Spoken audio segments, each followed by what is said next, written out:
Thank you so much for helping me get to work. This traffic is awful. Oh, don't worry. It's no problem at all. So, do you mind if we turn on the radio?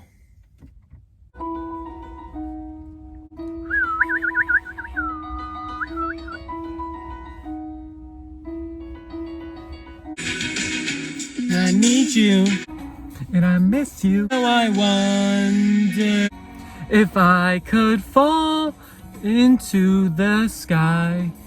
Do you think time could pass me by? 'Cause you know I'd walk 1,000 miles. I could just see you tonight. So Spencer, why don't you go ahead and tell me what you've been working on lately?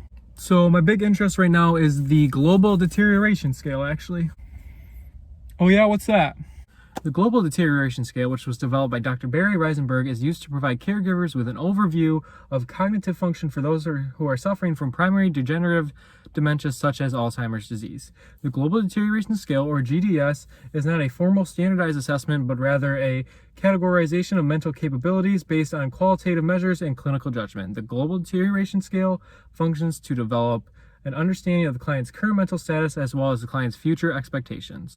You mentioned different categories or stages. What does that mean?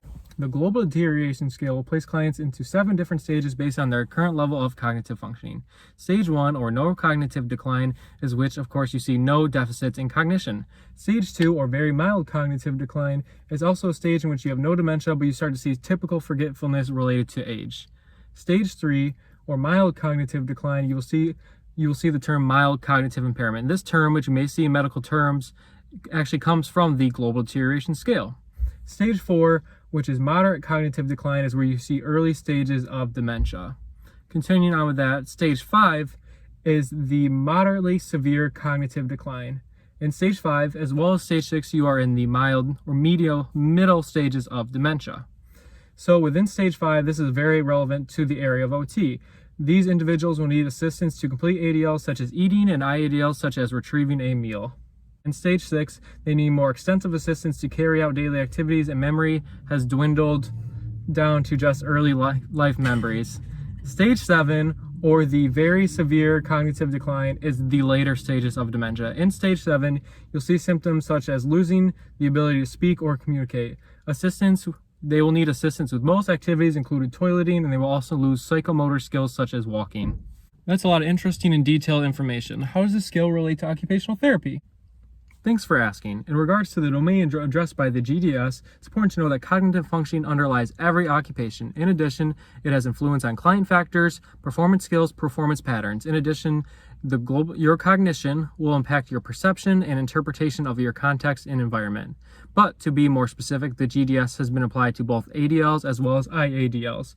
In addition, it's very obvious that the domain of client factors and more specifically body functions and more specifically mental function are addressed through the GDS.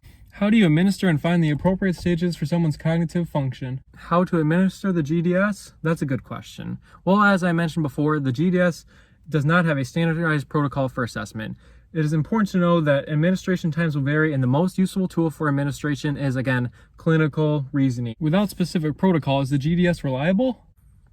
While you might think the GDS is not reliable or valid because it does not have specific steps for assessment or is not truly assessment at all, that is actually not the case. In fact, most of the strengths of this assessment or scale comes from the fact that it is very reliable and valid. Speaking on the strengths, one of the biggest strengths for the GDS is its ease of assessment. In fact, it has been administered through phone format and has been validated with significant consistency. In addition, there is a near-perfect correlation between the GDS and the clinical dementia rating.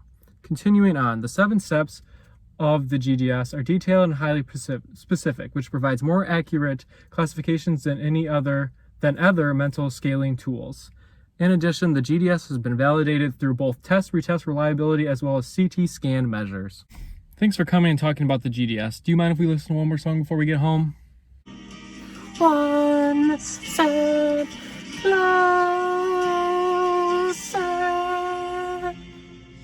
I have died every day waiting for you. Darling, don't be afraid. I have loved you for 1,000 years. and I move forward.